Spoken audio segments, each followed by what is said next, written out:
Hello again everybody, and welcome back to another tutorial on the channel, and welcome back to those of you who are frequent flyers on the channel as well, my subscribers.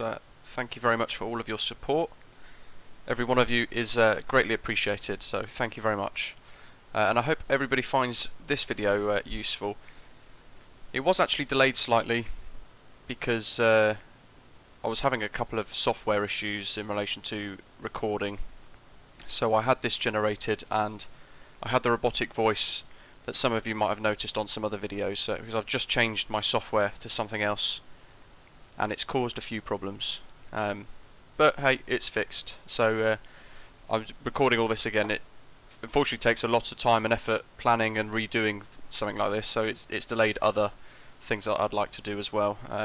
But I figured this is quite important for people to know, for those of you who don't know how to fly a circuit. I'm going to try and A, explain, and B, show you. So I hope you enjoy it. Make sure you click that subscribe button as well, folks, while you're here, just below, and be sure to check out all of my other videos on my playlists. So, you join me at Bristol Airport. We're using the UK 2000 scenery. Payware, but it's absolutely stunning, and we're using the Unreal Weather mod, which at the minute shows a 13 knot headwind on the runway for 27, which is fine for what we need to do today. If it was a crosswind, I'd probably turn it off for the purpose of the demonstration today. And we're in the little Cirrus SR22, as we can see here. Stunning little aircraft. I've buzzed about in the skies above the UK a couple of times before on this, during early play on the simulator, when the Airbus and things were just not really usable that much, and I actually quite enjoyed it.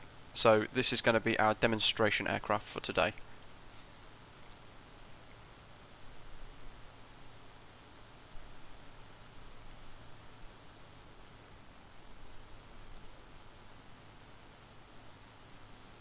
So what I'm going to do is just get the charts up for you guys.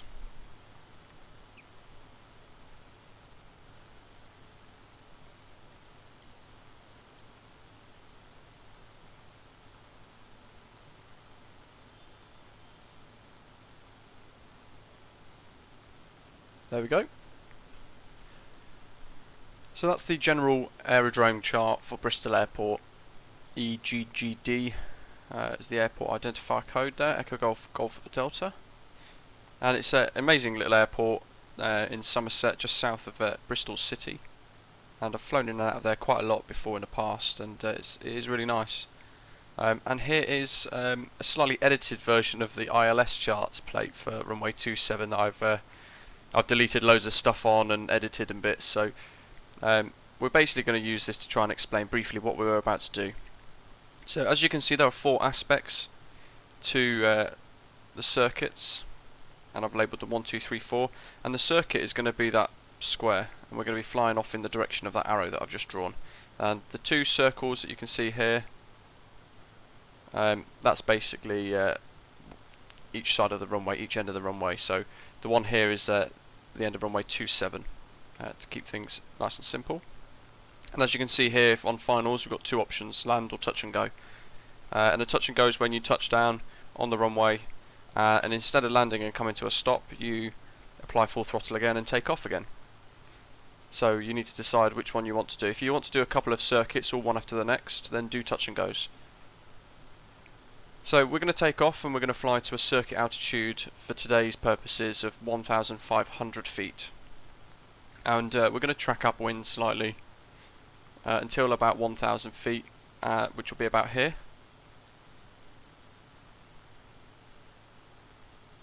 Once we reach 1,000 feet, we're then going to commit to a left turn down to this number 1 here on this leg, and this leg is the crosswind leg. So, oh good grief. So at this point you would call up and you would say to the tower your registration number, which for us today is GBrit, so it would be Golf Bravo Romeo India Tango for initial contact, and then beyond that you would just use Golf India Tango. There we are. Try and get this nice and clear again for you guys so you can see. If you give this a go, let me know how you get on as well. I hope you do find it useful. So we're going to fly that crosswind leg, that number 1 here, for a little while, until we reach our circuit altitude of 1,500 feet. Now, all the time we're flying this leg, we need to be keeping an eye on the airfield itself, because we don't want to fly too far away before we have to then think about turning. We just want to fly just enough for us to then go onto our downwind leg correctly, not be too far or too close to the airport. So I'll kind of try and demonstrate what I'm trying to explain shortly in the second part of this video. Once we reach that point and we're at our circuit altitude of 1,500 feet, we're then going to turn left again and head down leg number 2, which is the downwind leg. And once you're in line with the threshold of runway 09, which is the opposite end to what we're taking off on, you'd call up the tower and say that you are downwind. So I'll demonstrate again when we're flying, and you would keep flying that downwind leg, and you'd be looking back at the airfield trying to judge when you need to commit to your base turn, which is point number 3.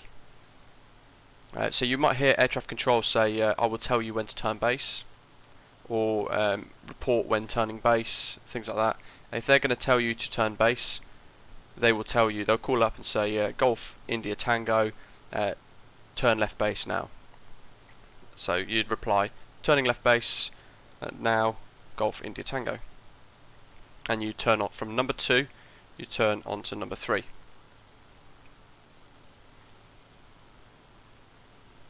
And then whilst you're doing that, you need to be setting up and thinking about landing on the base leg.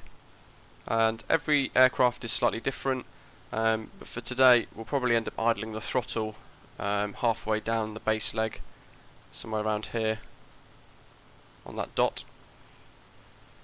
And then we're going to be looking to judge for our final turn for final approach, runway 27. So same principles as flying the Airbus, where you're coming in to inset the localizer and then you're flying straight in, tracking that centre line of the runway. It's the exact same principle for us in this little SR22 today. So let's clear this.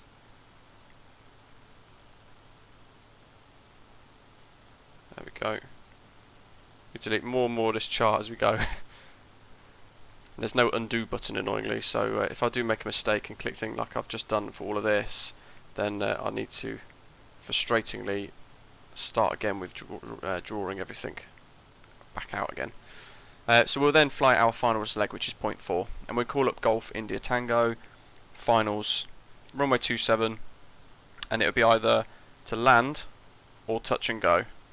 So whichever one you want to choose. If you're going to land and come to a stop and end your flight, then obviously you'd call up finals to land, and if you were going to touch and go, you'd call up finals touch and go, and then air traffic control will come in and say they give you clearance to land or touch and go.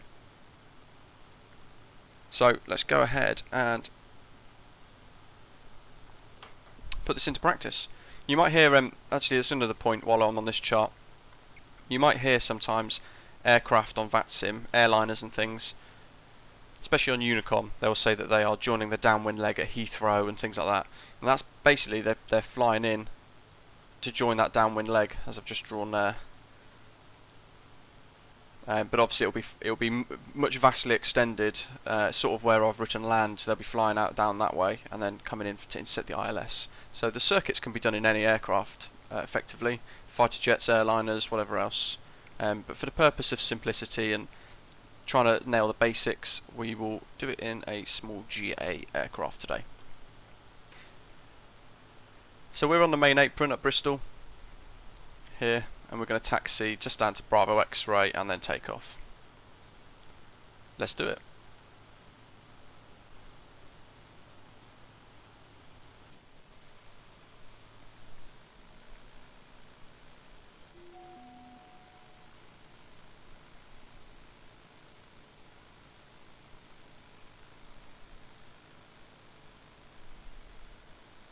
pumps on.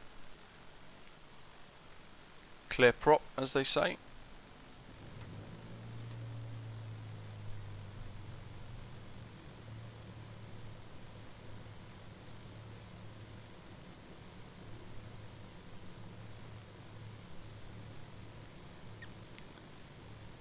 Well, ideally want these readings here to kick in a little bit, but you can see that all temperatures and things kicking in. We've skipped all the checklists, but basically you're looking for your engine T's and P's, temperatures and pressures to be green. We've got our airspeed indicators and manual and stuff down at the bottom here, which is nice. And we just need to check the QNH. We are using Unreal Weather, that's QNH 1013, which I think is probably what's already set. 101, 2, 3. There we go. Lovely stuff. So without further ado, let's get ourselves to the runway. I'll stick all the lights on for now because no one else is around with us. So if you were on VATSIM to taxi, you'd just call up the tower as GA, and you need to know your information, your ATIS information. So say for example it's Alpha, you would call up Bristol Tower, Golf Bravo, Romeo, India Tango, information Bravo, or whatever else the information letter would be. Request taxi for circuits, or something nice and simple. And they would read back, they'd tell you taxi clearance. And then here you would still need to call up ready for departure. If they haven't cleared you for circuits, just request circuits again. And this aircraft's got flaps, it's actually got takeoff flap setting, so we need to select that. And then obviously on VATSIM you would be cleared for takeoff. Once you've called up that first time on tower for your taxi clearance, you could just refer to yourself, instead of saying Golf Bravo Romeo India Tango, because that's a mouthful, you could just call up Golf India Tango. So let's go, we've got our takeoff clearance, and let's go and put our basic circuit principles that we've just learnt into practice. So already hurtling towards that 60 knots for our airspeed indicator. Not quite sure what's going on the old rudder today. And nice and gentle, up we go. And you want to fly runway heading. So you need to take into account if you've got slight crosswind, as we've just little gusts there that we're just getting. You might have to factor that in as you go.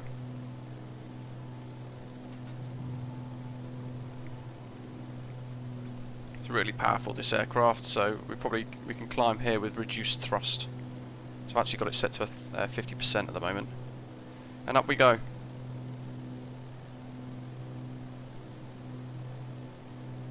We trim the aircraft to try and give us one less thing to do in the climb.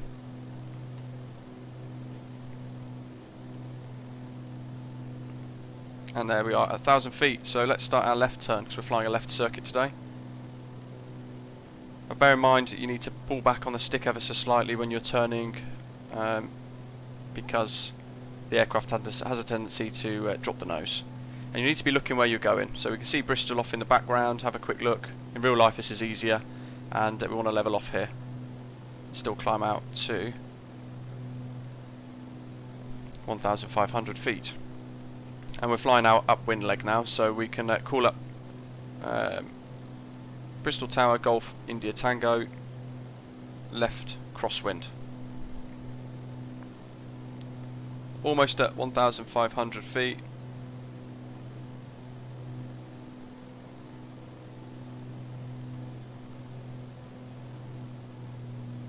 There we go, and we'll start our turn now for downwind. Now one thing to really bear in mind is we've got an aircraft with the wings are actually below our viewpoint, so we can see the airport beautifully. But if you're in a Cessna 152 or whatever else, the wings are actually over what you're looking at, so you can't see really where you're going,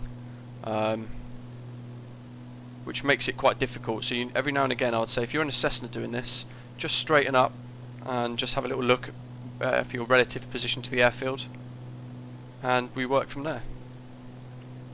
So now just fighting to keep our altitude with trim, throttling throttle and trim.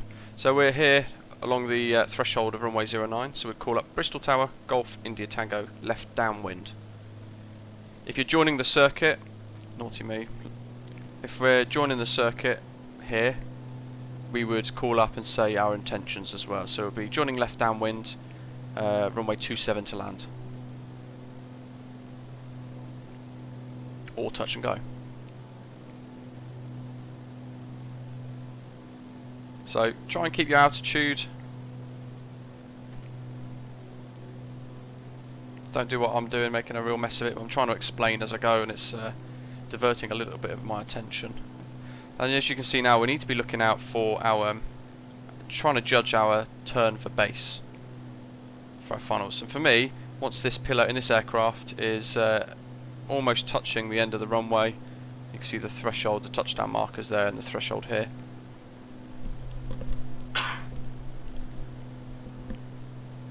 Then we would commit it to our left base.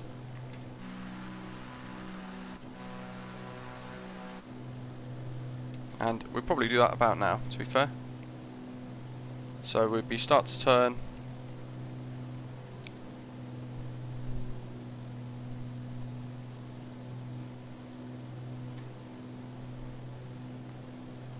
Turning in. Keep an eye on the relative position of the airfield as well, guys. And here you'll be Golf India Tango, left base.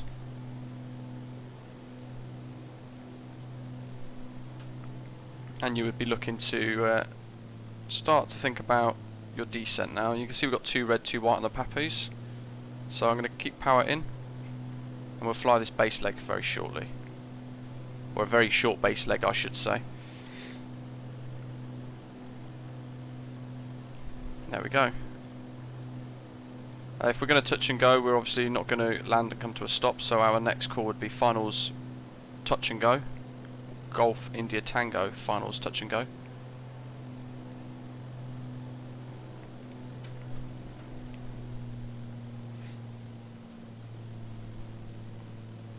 But we're going to land to complete this short demonstration. So we would call up Golf Bravo India Tango, or Golf India Tango rather. Finals, runway 27 to land. And make sure we've got our aircraft set up as well for the approach. So this aircraft's got flaps, so we need to try and judge within that white band when to add the flaps in. And you want 2 red and 2 white on the pappies. Although I appreciate I'm not doing a particularly brilliant job of that at the moment. But we are fighting a 13 knot sort of gusting headwind as well. So we're at a nice little speed here for our final approach. You need to play around with the view on some of these aircraft because the views are pretty bad. So actually moving into a crosswind by the looks of it, because it's given me quite a bit to do. It's thrown us around a little bit. But we'd be cleared to land by the tower. It'd be like Golf India Tango, cleared to land runway 27, wind 260 at 13, gusting 28 or something, whatever the wind is. And then we fly her down towards the touchdown strips. Obviously centre of the runway if you can, but we are crabbing because of the crosswind. There we go, guys, down. Oh, like butter as well. I'll take that.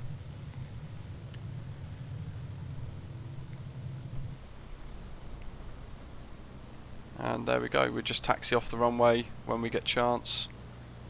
I definitely recommend Bristol Airport's UK 2000 scenery if you guys are looking for some pay-where airports. It's a stunning little airport, and they've actually built in the natural ramp on the runway, as you can see here, which is the first time they've been able to do that in a simulator, thanks to the way that the graphics engines and things are created in the Microsoft Flight Simulator. And it is very realistic. So off we go, and we'll be taxiing back to the general aviation parking or wherever else Tower tell us to go. You could do the same in an Airbus, and obviously you'll be taxiing back to the gates or the stand or whatever. There's another little ramp. We'll come to a stop here at this hold marker for now, shall we? Pop the parking brake on. So there we go, guys. Nice shortish how to fly a circuit in 20 minutes at Bristol. So I hope you found it useful. Be sure to click on that subscribe button as well, and if you're going to give it a go, let me know how you get on in the comments. If you're using Bristol or any other airport as well, let me know how you get on. And also, if you're flying the Cessna, let me know how much of a difference you think there is compared to having that wing over us blocking our view as we turn, because it is quite significant. But I hope you found it all useful, and be sure to join me for some other videos and tutorials in the near future. In the meantime, I'll leave you this small parting image of UK 2000's Bristol Airport scenery. Thanks for watching.